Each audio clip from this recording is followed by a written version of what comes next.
Welcome to Meera physio, a pan India chain of physiotherapy clinic. तो आज मैं आपसे जिस टॉपिक पे बात करने जा रही हूँ, आज का जो हमारा टॉपिक है वो है टार्सल टनल सिंड्रोम। ठीक है, जो कि हमें एंकल जॉइंट में हमारे पंजे के साइड में होता है, उसे हम कहते हैं टार्सल टनल सिंड्रोम, जिसके बारे में आज हम बात करेंगे। तो इसमें मैं आपको बताऊंगी कि अपना जो टार्सल टनल है वो क्या होता है, उसमें सिंड्रोम कैसे होता है और क्यों होता है, और अगर आपको टार्सल टनल सिंड्रोम होता है तो क्या लक्षण आपको देखने को मिलते हैं, और साथ में इसके रिस्क फैक्टर क्या हैं और कॉम्प्लिकेशन क्या हो सकते हैं। ये मैं आज आपको इस टॉपिक में बताऊंगी कि टार्सल टनल सिंड्रोम क्या होता है। चलिए तो हम आगे बढ़ते हैं। तो टार्सल टनल जो होता है वो हमारे एंकल में होता है। ठीक है, मैं आपको इमेज दिखाती हूँ। ये देखिए, जो टार्सल टनल होता है वो हमारे एंकल में होता है, इस जगह पे। ठीक है, और जो ये जो टार्सल टनल टनल है, ये हमारे एंकल की बोन से मिलके बनता है। वहाँ पे जो हड्डियां हैं उनसे मिलके बनता है। वहाँ जो लिगामेंट है उनसे मिलके बनता है। जो लिगामेंट आपस में बोन को पकड़ के रखे हैं, उनको स्ट्रेच करके रखे हैं अपने फुट को, उनसे मिलके बनता है। तो टार्सल टनल जो है हमारे एंकल में होता है। जो वहाँ की बोन की जो एंकल की हड्डियां हैं उनसे मिलके बना हुआ है, लिगामेंट से मिलके बना हुआ है हमारे फुट में। बहुत सारी ब्लड वेसल्स नर्व्स होते हैं जो वहां से पास होते हैं। टार्सल टनल एक ब्रिज के जैसा है, एक ब्रिज है। उसके नीचे से बहुत सारे हमारे नर्व्स निकल रही हैं, ब्लड वेसल्स निकल रही हैं, बहुत सारे टेंडन्स निकल रहे हैं। ठीक है, तो टनल एक ब्रिज के आकार का है, जिसके नीचे जैसे ब्रिज के नीचे से नदी बहती है, उसी तरीके से टार्सल टनल के नीचे से बहुत सारी जरूरी नर्व्स और वेसल्स और टेंडन्स भी नीचे से जाते हैं, जो हमारे फुट को बहुत अच्छा स्टेबिलिटी प्रोवाइड करते हैं, जिससे हमारा फुट स्टेबल रहता है और उसमें फ्लेक्सिबिलिटी रहती है, जिस कारण वो अच्छा बैलेंस कर पाता है।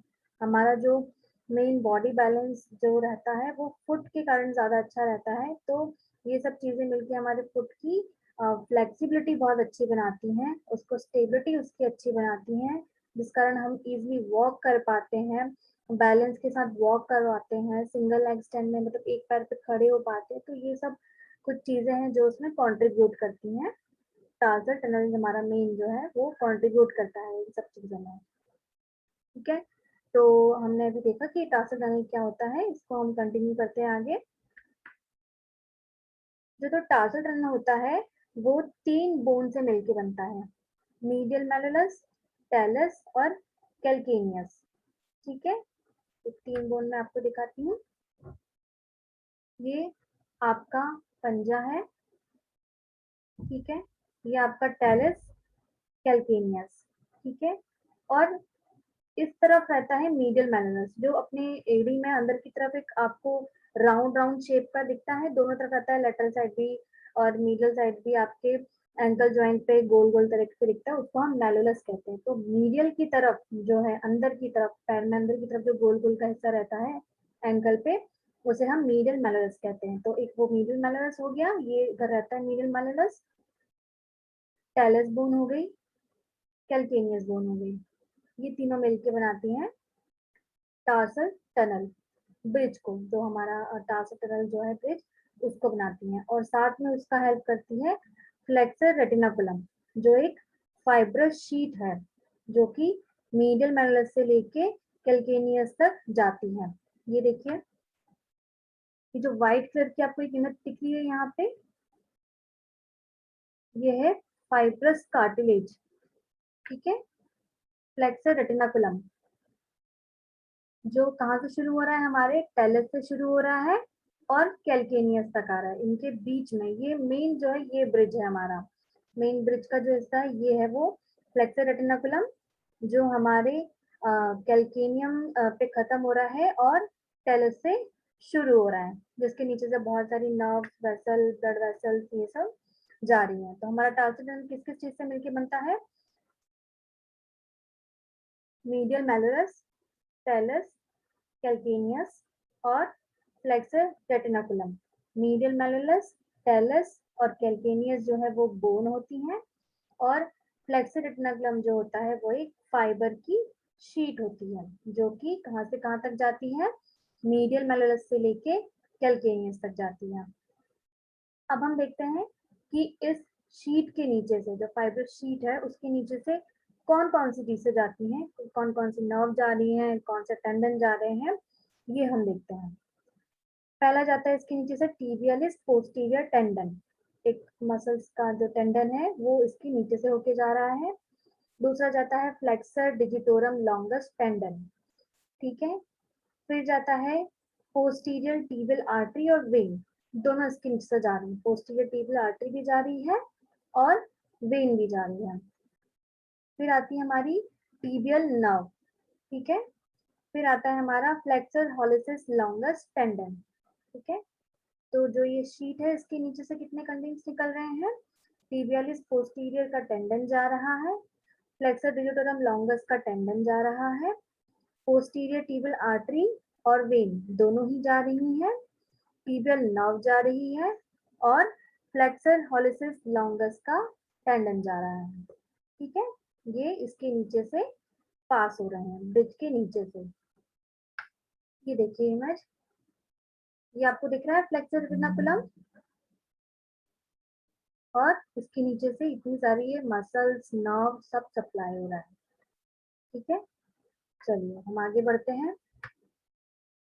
अब हम मेन हमारे टॉपिक पे आते हैं कि टार्सल टनल सिंड्रोम क्या होता है। अभी तक हमने देखा कि टार्सल टनल क्या होता है, ये हमने देखा। अब हम देखेंगे इसका सिंड्रोम क्या होता है, ठीक है। तो जो ये टार्सल टनल सिंड्रोम होता है, ये बहुत रेयर इंजरी होती है, बहुत रेयर होती है ये। तो इसमें क्या होता है कंडीशन में कि जो आपकी पोस्टीरियर टिबियल नर्व है, ये देखिए, ये आपके पीछे से, ये आपके पैर में पीछे की तरफ से चल रही है, येलो कलर की आपको दिख रही है टिबियल नर्व, जिसे पोस्टीरियर टिबियल नर्व भी कहते हैं, क्योंकि पीछे की तरफ से आ रही है पोस्टीरियर टिबियल नर्व कहते हैं। तो ये जो पीछे से आ रही है पोस्टीरियर टिबियल नर्व, ये पीछे से होते हुए, ये देखिए येलो कलर की, आगे को साइड से, मिडल साइड से निकलती, मतलब फुट में मिडल साइड से हो जाती है। ये देखिए पीछे से आती है और फुट में मिडल साइड को आ जाती है। जब इसके ऊपर बहुत ज्यादा कंप्रेशन पड़ने लगता है, प्रेशर पड़ने लगता है, किस एरिया में? फ्लेक्सर रेटिनाकुलम के एरिया में, इस एरिया में जो हमारी शीट है, अगर वो बहुत ज्यादा उस पे प्रेशर डालने लगती है पोस्टीरियर टिबियल नर्व पे, तब हमें टार्सल टनल सिंड्रोम होता है, ठीक है। तो जो टिबियल नर्व है वो कहाँ से सप्लाई हो रही है? पीछे से आ रही है और मीडियली हो रही है, मतलब पोस्टीरियरली पीछे से शुरू हो रही है और पैर में अंदर की तरफ आ रही है, ठीक है। तो अगर उस जगह पे बहुत ज्यादा कंप्रेशन हो रहा है, किस जगह पे? जहाँ हमारा फ्लेक्सर रेटिनाकुलम शीट जो है, ये देखिए आप देख रहे हैं, ये रेड रेड कलर का एरिया, ये है वो शीट, और इसके नीचे देखिए टिबियल नर्व निकल रही है। अगर इस जगह पे बहुत ज्यादा कंप्रेशन पड़ रहा है, तो टिबियल नर्व का डैमेज होने के चांसेस रहते हैं और आपको टार्सल टनल सिंड्रोम हो सकता है। और प्रेशर भी ऐसा नहीं कि ठीक है एक दिन पहन लिया बस उसी में हो गया, बहुत कुछ टाइट शूज पहन लिया या कुछ हो गया, या एक दिन का कोई कंप्रेशन पड़ रहा तो हो गया, नहीं। अगर बहुत दिनों से पेन बना, कंप्रेशन बना हुआ है, बहुत टाइम से आप बहुत टाइट फिटिंग के शूज अगर पहन रहे हैं, या कुछ भी हो सकता है कंडीशन, उसके बारे में आगे बात करेंगे कि क्यों होता है। तो अगर बहुत लॉन्ग टाइम से ही ये कंप्रेशन अगर बना हुआ है उस जगह पे, तब जाके आपको टार्सल टनल सिंड्रोम हो सकता है, ठीक है। तो अभी हमने बात करी टार्सल टनल की, फिर उसके सिंड्रोम की। अब हम इसमें आगे बढ़ते हैं। जो टार्सल टनल सिंड्रोम है वो एक कंप्रेसिव न्यूरोपैथी डिजीज है, ठीक है। कंप्रेसिव न्यूरोपैथी क्यों बोल रहे हैं? क्योंकि कंप्रेशन मीन्स होता है दबना, न्यूरोपैथी इसलिए बोल रहे हैं क्योंकि नर्व दब रही है, टिबियल नर्व दब रही है, इसलिए हम कहते हैं compressive neuropathy of tibial nerve, tibial nerve की कंप्रेसिव न्यूरोपैथी। जैसे कि मैंने आपको पहले बताया था, ये बहुत रेयर कंडीशन होती है, और आपको मैंने पहले भी बताया था कि टिबियल नर्व को पोस्टीरियर टिबियल नर्व भी कहते हैं। तो इसका एक नाम ये भी है कि टिबियल नर्व को हम पोस्टीरियर टिबियल नर्व भी कहते हैं, और इस कंडीशन को जो है टार्सल टनल सिंड्रोम कंडीशन, इसको हम पोस्टीरियर टिबियल नर्व न्यूरेल्जिया भी कहते हैं। ठीक है, और कुछ ऑथर्स हैं जो इसे एंटीरियर टार्सल टनल सिंड्रोम भी कहते हैं। तो इसके क्या क्या नाम है? टार्सल टनल सिंड्रोम, और साथ में tibial nerve, posterior tibial nerve neuralgia, और एंटीरियर टार्सल टनल सिंड्रोम। इसके 3 नाम है, और हम टिबियल नर्व को पोस्टीरियर टिबियल नर्व भी कहते हैं। और जो ये कंप्रेशन इंजरी है ये बहुत रेयर होती है। ठीक है, चलिए हम आगे बढ़ते हैं। अब हम बात करते हैं इसके कॉजेस पे कि टार्सल टनल सिंड्रोम कैसे होता है। ठीक है, तो सबसे पहले तो इसका जो इंसिडेंट है वो कुछ कुछ कंडीशन में अननोन देखा गया है। ठीक है, और ये सबसे ज्यादा विमेन्स में देखने को मिलता है रेदर देन मेंस। ये विमेन ज्यादा कंप्लेन करती हैं टार्सल सिंड्रोम की, मेंस जो है उनमें कम देखा गया है। और इसकी कोई एज लिमिट नहीं है कि ये कोई यंग एज में हो रहा है, मिडिल एज में हो रहा है, ओल्ड एज में, ये किसी भी एज में हो सकता है। इसकी कोई एग्जैक्ट एज नहीं है कि आपको इस एज में ही टार्सल सिंड्रोम हो सकता है, किसी भी एज में हो सकता है। तो कुछ इसके कॉजेस पता किए गए हैं, तो वो मैं आपको बताती हूँ। जैसे कुछ एथलीट्स होते हैं और नॉर्मल जो वर्कआउट करते हैं लोग, वो होते हैं, अगर वो बहुत ज़्यादा ही रनिंग कर रहे हैं, बहुत ज़्यादा वॉकिंग कर रहे हैं, बहुत ज़्यादा स्टैंडिंग का काम कर रहे हैं, तो उससे क्या होता है, हमारे जो शीट है, जो एंकल है, उस पे बहुत ज़्यादा स्ट्रेस पड़ता है, बहुत ज़्यादा प्रेशर पड़ता है। और अगर ये बहुत कंटिन्यूअस है, आप बहुत ओवर यूज़ कर रहे हैं एंकल का, रनिंग में आप जब भागते तो सबसे ज़्यादा बैलेंस आपका एंकल पे ही रहता है। बहुत ज़्यादा रनिंग कर रहे हैं आप, बहुत ज़्यादा वॉकिंग कर रहे हैं आप, मतलब जितनी वॉकिंग की लिमिट होनी चाहिए आप पर डे उससे ज़्यादा कर रहे हैं, काफ़ी टाइम तक स्टैंडिंग में हैं आप, तो बहुत ज़्यादा स्ट्रेस पड़ने लगता है आपकी शीट पे, जिस कारण से आपको टार्सल टनल सिंड्रोम हो सकता है। ठीक है, तो अगर सेकंड हम देखते हैं कि आपको या तो एंकल के पास कोई फ्रैक्चर हो गया हो, एंकल का डिसलोकेशन हो गया हो, ठीक है, लिगामेंट स्ट्रेच हो गए हो, जिसके कारण स्प्रेन बोलते हैं हम, स्प्रेन हो गया हो लिगामेंट का, एंकल के आसपास फ्रैक्चर हो गया हो, जिस कारण से क्या हो रहा है, प्लास्टर कास्ट बंधा हुआ है, इमोबिलाइज है आपका पैर, आप नहीं हिला पा रहे, प्लास्टर बन गया है, तो इस कारण से भी आपको टार्सल टनल सिंड्रोम हो सकता है। ठीक है, तो हमने देखा कि कॉज देखा इसका पहला कि या तो बहुत ज्यादा स्ट्रेस पड़ रहा हो, बहुत ज्यादा दौड़ने से, बहुत ज्यादा चलने से, बहुत ज्यादा खड़े रहने से, या फिर आपको फ्रैक्चर हो गया हो पैर में, डिसलोकेशन हो गया हो एंकल में, या बहुत ज्यादा स्ट्रेच पड़ गया हो लिगामेंट में, जिसके कारण की स्ट्रेच इंजरी हो गई हो आपको। ठीक है, तो इन कारण से आपको टार्सल टनल सिंड्रोम हो सकता है। चलिए अब हम आगे बढ़ते हैं। अब आता है हील वेरस और वेल्कस। ये क्या होता है ये बताती हूँ मैं आपको, इस इमेज से बताती हूँ, ज्यादा अच्छे समझ में आएगा आपको। ये आपका नॉर्मल फुट है, ये देखिए आपका नॉर्मल फुट में ये कर्व रहता है, ये नॉर्मल फुट है। ठीक है, हील वेल्गस या वेरस, हील वेरस क्या हो जाता है, आप ये जो आर्च देख रहे हैं, ये एक लाइन दिख रही है, ये नॉर्मल आर्च है। ठीक है, ये आर्च आपका नॉर्मल है। अगर ये ऊंचा हो जाए कुछ इस तरीके से, देखिए ये ऊंचा हो गया, ये देखिए ये वाला एरिया नॉर्मल था, ये ऊपर को उठ गया,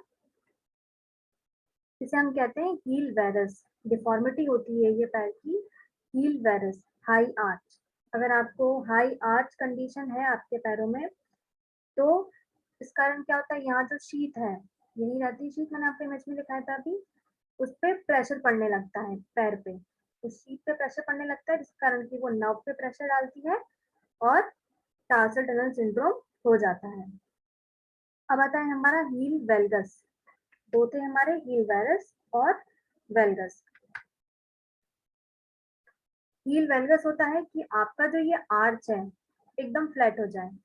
जैसे ये पैर है, एकदम फ्लैट हो गया है आर्च, कोई आर्च नहीं है इसमें, ये ऊपर उठा हुआ है, ये इसमें एकदम प्लेन हो जाएगा, उसे हम कहते हैं फ्लैटनिंग हो जाना आपके आर्च की, फ्लैट फुट भी जिसे कहते हैं।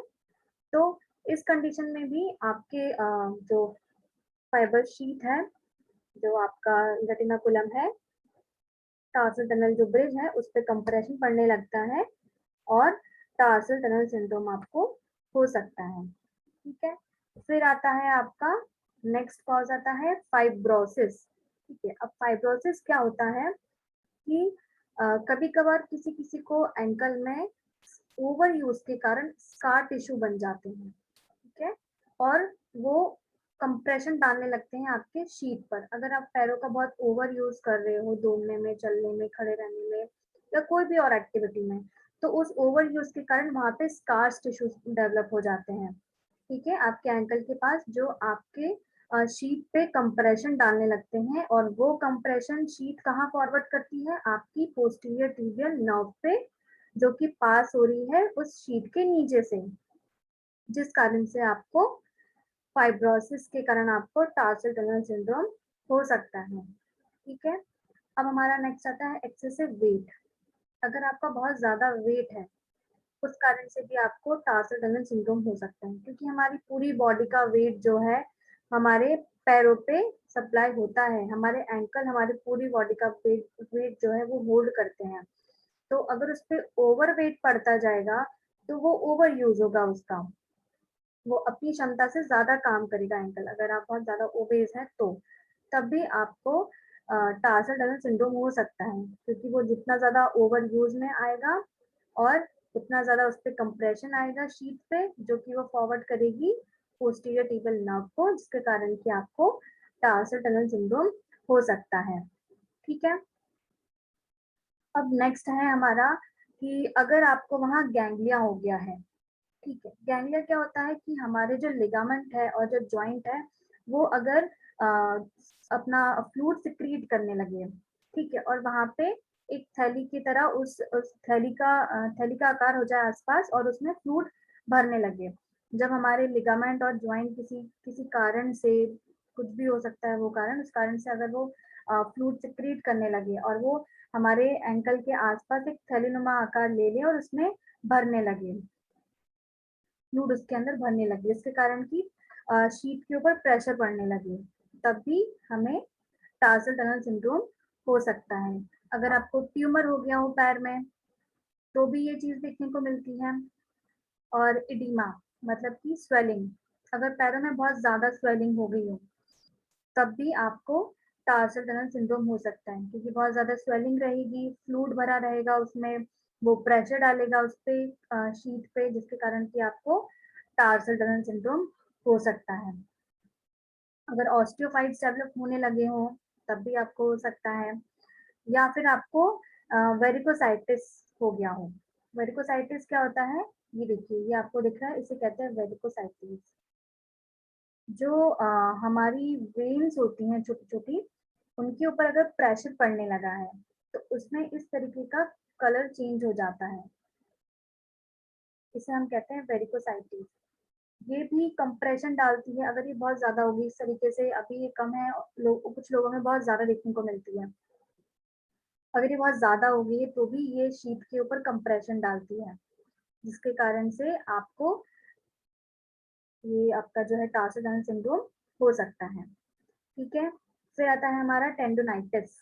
अगर आपके टेंडन में इन्फ्लामेशन हो गया है, उस कारण से भी आपको टेंडोनाइटिस के कारण से आपको टार्सल टनल सिंड्रोम हो सकता है। फिर कुछ सिस्टमिक डिसीज हैं, जैसे डायबिटीज हो गया, अर्थराइटिस हो गया, ये भी क्या करती हैं आपके एंकल में, डायबिटीज में भी आपके एंकल में, और अर्थराइटिस में भी आपके एंकल में इन्फ्लामेशन की कंडीशन डेवलप होने लगती है, जिसके कारण कि वो क्या करता है, आपके शीट को कंप्रेस करता है, और वो कंप्रेशन कहाँ फॉरवर्ड होता है, टिबियल नर्व पे, जो कि दबना शुरू हो जाती है और टार्सल टनल सिंड्रोम कॉज करती है। तो अगर आपको कोई सिस्टमिक डिसीज है, डायबिटीज, अर्थराइटिस, ये सब, तो भी आपको टार्सल टनल सिंड्रोम हो सकता है। ठीक है, चलिए हम आगे बढ़ते हैं। अब हम देखेंगे इसके साइन एंड सिम्टम कि अगर आपको टार्सल टनल सिंड्रोम हो गया है तो आपको क्या लक्षण दिखाई देंगे। तो सबसे पहला होता है दर्द। आपको वहां पे दर्द महसूस होगा। ठीक है, जो आपका अंदर की तरफ का जो मीडियल मैलस मैंने आपको बताया था, अंदर की तरफ का जो एरिया है एंकल का, उस जगह पे आपको दर्द होगा। नमनेस रहेगी। नमनेस मीन्स एकदम झुंझुनी जैसा फील होगा, नम रहेगा, एकदम ठंडा लगेगा आपको वो एरिया, वहां पे आपको नमनेस होगी। टिंगलिंग होगी। टिंगलिंग मतलब होता है कि पिंचिंग सा पेन बना हुआ है, झुंझुनी टाइप का, जैसे चींटी काटते उस टाइप का टिंगलिंग टाइप का आपको वहां पे लगेगा। ठीक है, और जो आपका जो दर्द है वो जो टिबियल नर्व का जो रूट है, मतलब आपको ये दर्द पैर के पीछे भी हो सकता है और एंकल में अंदर की तरफ भी हो सकता है, और जो आपका पंजा है उसमें नीचे की तरफ भी हो सकता है। टिबियल नर्व का जितने में वो जा रही है उतने में आपको कभी कुछ कुछ लोगों में ऐसा दर्द देखने को मिलता है कि टिबियल नर्व का जितना रूट है आपको वहां पे कहीं भी दर्द महसूस हो सकता है। ठीक है, और इसमें आपको बहुत तेज और शूटिंग पेन होगा, बहुत तेज होगा, शार्प होगा, बहुत तेज, मतलब जैसे कुछ काट रहा हो उस जगह पे, इस तरीके का दर्द होगा। एकदम से बहुत तेज हो जाएगा, फिर एकदम से कम हो जाएगा। शूटिंग टाइप का आपको वहां पे पेन हो सकता है। और जैसे मैंने आपको बताया कि पिंस एंड निडल्स, मतलब वही कि आपको वहां पे ठंडा, बहुत ठंडा महसूस होगा और नम हो जाएगा वो एरिया, कुछ महसूस नहीं होगा वहां पे, और वहां पे झुंझुनी जैसा पेन बना रहेगा। और जैसे इलेक्ट्रिक शॉक लगता है तो एकदम से बहुत तेज झटके वाला पेन आता है, वैसा भी आपको वहां महसूस हो सकता है कि कुछ इलेक्ट्रिक का शॉक लगा है मुझे वहां पे। तो आपको ये भी देखने को वहां मिल सकता है। फिर बर्निंग सेंसेशन, मतलब उस एरिया में आपको जलन होगी। जो आपका पंजे में अंदर की तरफ का एरिया है, उस पूरे एरिया में आपको जलन जैसा भी महसूस होता है कि यहाँ बहुत जल रहा है, आग जैसा महसूस होगा पैर में। तो इसमें हमने क्या क्या देखा साइन सिम्टम में, कि आपको बहुत तेज दर्द होगा, जो कि टिबियल नर्व का जितना बड़ा रूट है, मतलब कि पैर के पीछे भी, पंजे में अंदर की तरफ और पंजे के नीचे भी, ये जो इसका रूट है उस पूरे रूट में आपको ये दर्द महसूस हो सकता है। वहां नमनेस बनी रहेगी, आपको एकदम बहुत शूटिंग पेन होगा, बहुत तेज पेन होगा, इलेक्ट्रिक शॉक जैसा पेन होगा, और वहां पे आपको जलन जो है वो बनी रहेगी। ठीक है, चलिए हम आगे बढ़ते हैं। जब आप कोई फिजिकल एक्टिविटी कर रहे हैं, जैसे कि आप चल रहे हैं, खड़े होके काम कर रहे हैं, या कुछ भी कर रहे हैं, आप खाना बना रहे हैं खड़े होके, जो भी आप काम कर रहे हैं, तब आपको ये दर्द होता है, और ये चीजें उस दर्द को बढ़ा भी देती हैं। फिजिकल एक्टिविटी जो है बॉडी की, वो उस दर्द को बढ़ा देगी।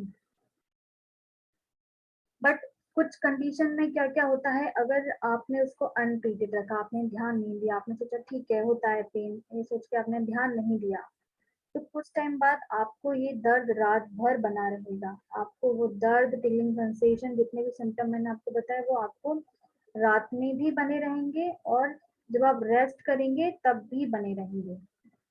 तो स्टार्टिंग में दर्द आपको रेस्ट करने पर चला जाता है, यूजुअली देखा गया है ऐसा कि जब कोई रेस्ट करता है तो दर्द चला जाता है इसका। पर अगर बहुत ज्यादा कंडीशन वर्स हो गई है, बहुत ज्यादा कंप्रेशन पड़ने लगा है वहां पे, तो ये दर्द रात को भी बना रहेगा और रेस्ट पे भी बना रहेगा। ठीक है, चलिए हम आगे बढ़ते हैं। अब आता है इसका रिस्क फैक्टर। इसके रिस्क फैक्टर क्या है, अब हम ये देखते हैं। अगर बहुत ज्यादा ओवर प्रोनेशन, मतलब अंदर की तरफ जो है हमारा पैर हम रोल करते हैं चलने के टाइम पे, तो आपको रिस्क है कि आपको टार्सल टनल सिंड्रोम हो सकता है। कुछ लोग होते हैं जो अंदर की तरफ पैर को रोल करके, उनके आप स्लीपर्स में भी देखेंगे आपके, कि अगर आपके पैरों में अंगूठे की तरफ का निशान बन रहा है और हील के साइड में अंदर की तरफ की जो हील है वहां पे भी निशान पड़ रहा है, आपके पैरों का पंजा उस पर छप रहा है, अंगूठा और हील का अंदर की तरफ का हिस्सा। तो मतलब आप बहुत ज्यादा पैर अंदर की तरफ करके चलते हैं। अगर आप ऐसा करते हैं तो आपको रिस्क है कि आपको टार्सल टनल सिंड्रोम हो सकता है। ठीक है। और अगर आपका फुट फ्लैट है, मतलब कि आपका जो पैरों का आर्च है वो बिल्कुल भी नहीं है, तो भी आपको रिस्क है कि आपको टार्सल टनल सिंड्रोम हो सकता है। अगर आपको रियोमेटॉइड अर्थराइटिस है तो आपको ये रिस्क है कि टार्सल टनल सिंड्रोम आपको हो सकता है, या फिर ऑस्टियोआर्थराइटिस है तो भी। और जैसे मैंने आपको बताया था कि डायबिटीज या कोई सिस्टमिक डिसीज, डायबिटीज हो गया, अर्थराइटिस, ऑस्टियोआर्थराइटिस, ये आपको अगर सिस्टमिक डिसीज है तो भी आप रिस्क में है कि आपको टार्सल टनल सिंड्रोम हो सकता है। अगर आपके एंकल या फुट में अगर कोई इंजरी हो गई हो तो भी आपको टार्सल टनल सिंड्रोम हो सकता है। अगर आपकी जॉब ऐसी है कि आपको बहुत ज्यादा खड़े रहना पड़ता है, बहुत ज्यादा चलना पड़ता है, तो भी आप रिस्क में हैं कि आपको टार्सल टनल सिंड्रोम हो सकता है। ठीक है। तो हमने रिस्क में अभी क्या क्या देखा कि अगर आप अपना पैर अंदर की तरफ करके चलते हो तो, आपका फुट फ्लैट हो तो हो सकता है रिस्क में, आपको रिमेटॉइड अर्थराइटिस हो तो, या फिर ऑस्टियोआर्थराइटिस हो, डायबिटीज हो, आपके एंकल या फुट में कोई इंजरी हो गई हो, या फिर आपकी कोई जॉब ऐसी है कि आपको कंटिन्यूअस खड़ा रहना पड़ता है 12-13 घंटे, या फिर कंटिन्यूअस वॉक करनी पड़ती है 12-13 घंटे, तो भी आप रिस्क में है कि आपको टार्सल टनल सिंड्रोम हो सकता है। चलिए अब हम आगे बढ़ते हैं। अगर आप बहुत अनफिट शूज पहनते हो तो, ऐसे शूज जो आपके फुट को बिल्कुल सपोर्ट नहीं कर रहे हैं, आपके आर्च को बिल्कुल सपोर्ट नहीं कर रहे हैं, आपके एंकल को सपोर्ट नहीं कर रहे हैं, बहुत टाइट हैं, आप उसमें अपनी उंगलियां मोड़ के रखे हुए हैं शूज में, तो भी आप रिस्क में है कि आपको टार्सल टनल सिंड्रोम हो सकता है। अगर आप ऐसा करते हैं तो आप अपनी फिटिंग के शूज पहने, आप प्रॉपर फिटिंग के शूज पहने जो आपके आर्च के को भी सपोर्ट करें, आपके आर्च को मेंटेन करें, आपके एंकल को सपोर्ट करें, आपके फुट को सपोर्ट करें, उसे अंदर की तरफ ना जाने दें, उसे रोकें। आप प्रॉपर फिटिंग का शूज पहनिए तो आपको ये रिस्क जो है टार्सल टनल सिंड्रोम का वो नहीं होगा। कोई नर्व डिसीज हो गई हो, कहीं आपके ऊपर थाई की तरफ ही कहीं टीबल नर्व कंप्रेस हो रही हो, तो भी आप रिस्क में रहते हैं कि आपको टार्सल टनल सिंड्रोम हो सकता है। सिस्ट की प्रॉब्लम होती है जिन्हें, उनको हो सकता है, ट्यूमर हो जिन्हें, उन्हें भी हो सकता है, और स्मॉल मास अपने फुट और एंकल के चारों तरफ अगर डेवलप हो गया हो, मतलब कोई एक्स्ट्रा मास जो है वो फुट और एंकल के पास अगर है आपके, कवर हो गया हो, तो भी आप रिस्क में हैं कि आपको टार्सल टनल सिंड्रोम हो सकता है। या फिर जो आपकी साइनेबल मेम्ब्रेन है, हमारा जो जॉइंट है, वो साइनेबल जॉइंट ही होता है। साइनेबल जॉइंट मतलब आपका उसके चारों तरफ एक मेम्ब्रेन है जो साइनेबल फ्लूइड रिलीज करती है, जिसके कारण की जॉइंट के बीच में घर्षण नहीं होता है। अगर उसमें ही साइनेबल मेम्ब्रेन में ही इंफ्लेमेशन हो गया हो तो भी आप रिस्क में है कि आपको टार्सल टनल सिंड्रोम हो सकता है, या आपको वेरिकोज वेन हो, या कोई फुट की डिफॉर्मिटी हो, तो भी आपको, जैसे मैंने बताया था हील वेल्गस वेरस फुट डिफॉर्मिटी, तो भी आपको टार्सल टनल सिंड्रोम हो सकता है। चलिए अब हम आगे बढ़ते हैं। या फिर आपको कोई रिफ्लेक्स सिंपैथेटिक डिस्ट्रॉफी हो। अब ये क्या होता है कि इसमें आपके हाथ में या पैरों में बहुत लंबे टाइम से दर्द बना हुआ है। ठीक है। ये उन लोगों में ज्यादा देखने को मिलता है जिन्हें कोई इंजरी हो गई हो, या कोई हार्ट की प्रॉब्लम हो, या स्ट्रोक आया हो। उन लोगों में ये देखने को मिलता है कि उनमें रिफ्लेक्स सिंपैथेटिक डिस्ट्रॉफी डेवलप्ड हो जाती है, बहुत लंबे टाइम से उनके हाथों में पैरों में दर्द बना हुआ रहता है, तो वो रिस्क में रहते हैं टार्सल टनल सिंड्रोम के। कोई पेरिफेरल न्यूरोपैथिक कंडीशन हुई हो, मतलब कोई नर्व कंप्रेस हुई हो कभी पैरों में, तो भी वो रिस्क में रहते हैं इसके। पैरों में अगर बहुत ज़्यादा स्वेलिंग हो, जब जो प्रेग्नेंट वुमेन होती है उनमें मोस्टली देखने को मिलता है कि उनके पैरों में सूजन रहती है, ठीक है? तो उनमें भी चांसेस होते हैं कि वो टार्सल टनल सिंड्रोम उनमें डेवलप हो सकता है। उस टाइम उनका बॉडी वेट भी बहुत ज़्यादा रहता है और साथ में पैरों में सूजन भी आ जाती है, तो वो रिस्क में रहते हैं कि उन्हें टार्सल टनल सिंड्रोम हो सकता है। तो आगे बढ़ते हैं। अभी हमने रिस्क फैक्टर देखे, अब हम देखेंगे इसके कॉम्प्लिकेशन क्या-क्या हैं। तो इसमें आपको, अगर आप अनट्रीटेड रखते हैं, तो आप इसे ट्रीट नहीं करते हैं टाइम पे, तो जो आपके पैरों में जलन है वो बढ़ती जाएगी, जो दर्द है वो भी बढ़ता जाएगा, नमनेस और बढ़ती जाएगी, जो एक चींटी काटने जैसा या चुभने जैसा दर्द है वो बना रहेगा और जलन भी बढ़ती जाएगी। वो जो सेंसेशन है इलेक्ट्रिक शॉक का वो भी धीरे-धीरे बढ़ता जाएगा, जिस कारण से क्या होगा, आपके मसल्स में, लिगामेंट्स में वीकनेस आ जाएगी। आप अपने पंजे पे पूरा वेट भी नहीं डाल पाएँगे, उसे मोड़ भी नहीं पाएँगे, टोज़ भी धीरे-धीरे काम करना बंद कर देंगे और एक तरीके से आपका फुट धीरे-धीरे काम करना बंद कर देगा। और नर्व कंप्रेस हो रही है क्योंकि नर्व हमारे बॉडी के सारे सेंसेशन कैरी करती है। हमें जो कुछ भी महसूस होता है हमारे स्किन पे वो सिर्फ नर्व के कारण होता है। तो अगर ये आप अनट्रीट रखेंगे और बिल्कुल ट्रीट नहीं करेंगे इसे, तो समय के साथ-साथ आपके पैरों के, उँगलियों के सेंसेशन भी जा सकते हैं। आपको वहाँ कुछ भी महसूस नहीं होगा। ये कंडीशन भी आपको हो सकती है। तो ये थे आपके कॉम्प्लिकेशन। तो मैंने आज आपको टार्सल टनल सिंड्रोम का इंट्रोडक्शन दिया है कि टार्सल टनल क्या होता है और सिंड्रोम क्या होता है, कैसे होता है, इसके क्या लक्षण हैं, वो कौन लोग हैं बहुत जो जिनमें ये रिस्क है कि उन्हें टार्सल टनल सिंड्रोम हो सकता है, और अगर उन्हें हो गया है टार्सल टनल सिंड्रोम तो क्या कॉम्प्लिकेशन बढ़ सकते हैं अगर आप उसे ट्रीट नहीं करते हैं। तो मैं आशा करती हूँ कि ये आपको टॉपिक जो है हमारा टार्सल टनल सिंड्रोम का वो आपको पसंद आया हो और ये आपको हेल्दी रखने में, फिट रखने में और आपको अवेयर करे कि आप किस तरीके से अपने पैरों की केयर कर सकते हैं, इसमें मददगार साबित हुआ। बहुत-बहुत धन्यवाद आपका।